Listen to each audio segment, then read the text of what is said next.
Welcome to the Burnham Brief for November the 24th, 2025. I'm your host, Danny Burnham, and I've got a fistful of news stories for you. We're starting the world of politics, where Florida Governor Ron DeSantis has become a vocal advocate for eliminating congressional pensions, reflecting his broader stance on reducing government spending and increasing transparency in politics.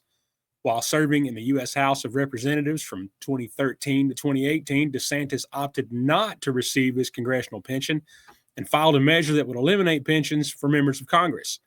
This move aligns with his broader political philosophy, which emphasizes fiscal responsibility and opposition to what he perceives as entitlement for politicians.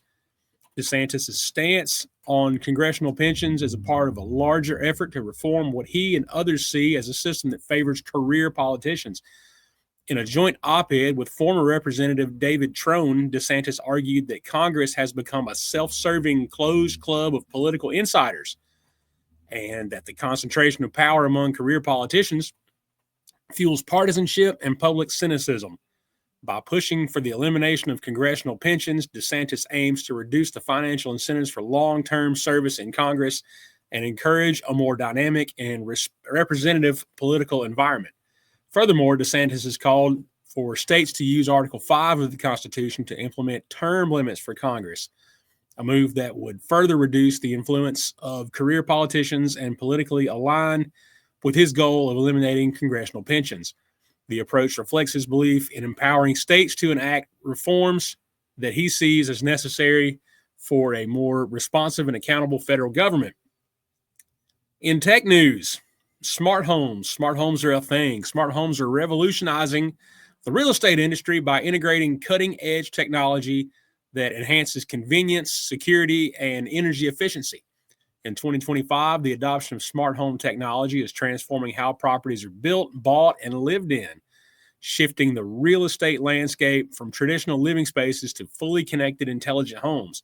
This transformation is driven by the Internet of Things, and they're calling it the IoT, and home automation system, which offers unprecedented levels of control and personalization for homeowners. The integration of AI and IoT in smart homes is creating properties that can predict and respond to the needs of their occupants. AI-powered systems analyze user behavior to anticipate needs such as adjusting temperature, lighting, enhancing both comfort and energy efficiency. This level of sophistication not only improves the living experience, but also significantly impacts property values, as you might imagine, making smart homes more desirable and valuable in the market. Moreover, the real estate market is seeing a shift in buyer preferences, with millennials and Gen Z leading the demand for smart homes. These tech-savvy generations prioritize convenience and sustainability, making them the primary drivers for the market trend. As a result, properties equipped with advanced technology often appreciate faster and attract higher rental incomes, providing significant returns for investors who embrace the shift.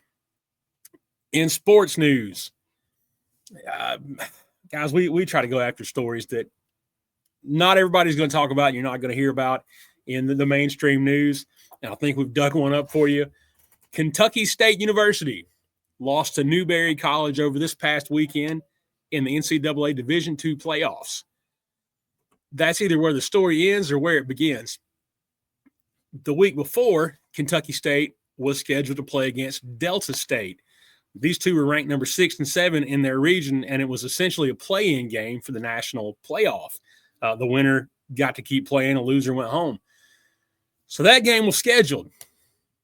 Kentucky State announced they're not going to play on November 11th, the weekend before, the Sunday before. They announced that they weren't going to play Delta State. They were going to play Shorter University from our town here in Rome, Georgia.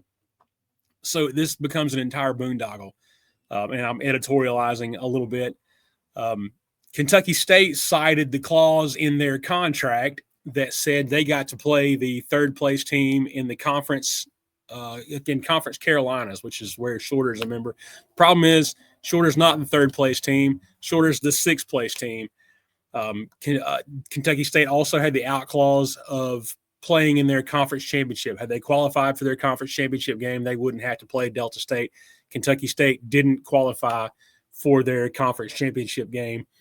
They just refused to play Delta State and not risk losing the game and being eliminated from the playoff. So that's your information to do with as you wish. And again, I'm editorializing a little bit, but in case you thought all of the chicanery and tomfoolery was limited to the higher levels and echelons of college football, it trickles on down into the lower divisions as well. Anyway, I thought you guys would get a kick out of that story. Kentucky State ends up losing, but Delta State essentially got beaten out of one game, potentially two, and they're shot at the playoffs. But there's that. We try not to editorialize too much, but here we are nonetheless. It's just the world that we live in. It's not a doom and gloom story. It's, I don't know, maybe you can laugh at it. Hopefully you can have a good day.